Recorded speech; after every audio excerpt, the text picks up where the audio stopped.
শিক্ষা খাতের এত সংকটের পরও এই ফল অবশ্যই ভালো, এমন দাবি করলেন শিক্ষামন্ত্রী আনম এহসানুল হক মিলন। তিনি বলেন, বিগত ২০ বছরে শিক্ষা খাতে পিছিয়ে গেছে দেশ, পাশাপাশি শিক্ষক সংকটও ভয়াবহ।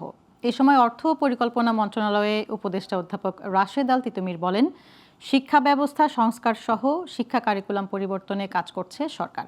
দুপুরে রাজধানীর কৃষি গবেষণা কাউন্সিল মিলনায়তনে এক সেমিনারে তারা এসব কথা বলেন। বিস্তারিত শিউলি আক্তারের রিপোর্টে। শিক্ষা সংস্কার উদ্যোগ নিতে মঙ্গলবার রাজধানীর ফার্মগেট কৃষি গবেষণা কাউন্সিল মিলনায়তনে সমৃদ্ধ অর্থনীতি বিনির্মাণে শিক্ষা দক্ষতা, ভাষাগত সক্ষমতা, বৈশ্বিক গতিশীলতা শীর্ষক সেমিনারের আয়োজন করে ইআরআই। এতে অংশ নেন শিক্ষামন্ত্রী এহসানুল হক মিলন এবং অর্থ ও পরিকল্পনা মন্ত্রণালয়ের উপদেষ্টা অধ্যাপক রাশেদ আল মাহমুদ তিতুমির সহ বিভিন্ন স্কুল কলেজের শিক্ষক শিক্ষার্থীরা। এ সময় শিক্ষামন্ত্রী বলেন, ভঙ্গুর শিক্ষা ব্যবস্থাকে ঢেলে সাজাতে বেশ কিছু পদক্ষেপ নিয়েছে সরকার। এছাড়া শূন্যপাস প্রতিষ্ঠানগুলোর বিরুদ্ধে ব্যবস্থা নেওয়ার হুঁশিয়ারি দেন মন্ত্রী। এবার প্রায় ৩১২টি প্রতিষ্ঠান জিরো পেয়েছে। কেন ইমাজিন, তিতুমি সাহেব বক্তৃতা দিলেন না, বললেন না যে জিরো পেয়েছে।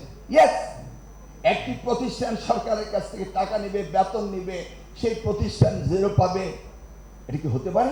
শিক্ষার্থীদের হাত ধরে আগামী জ্ঞানভিত্তিক দক্ষ ও সমৃদ্ধ বাংলাদেশ গড়ে উঠবে মন্তব্য করে তিনি শিক্ষার্থীদের যে কোনো আন্দোলনে যুক্ত হবার আগে ভালোভাবে বুঝে শুনে নেওয়ার পরামর্শ দেন মন্ত্রী। কেউ বুঝে, কেউ না বুঝে মিডিয়া মিছিল করে থাকে। এই প্রাইভেট সেক্টরকে কিভাবে কার্যকর করে এই দেশের জনসংখ্যাকে মানব সম্পদে রূপান্তরিত করতে হবে, কিভাবে হিউম্যান ক্যাপিটাল ডেভেলপমেন্ট করতে হবে, কিভাবে সোশ্যাল ইকোনমিক ডেভেলপমেন্ট করতে হবে, সেই প্রত্যয় নিয়ে মাননীয় প্রধানমন্ত্রী দায়িত্ব নিয়েছেন।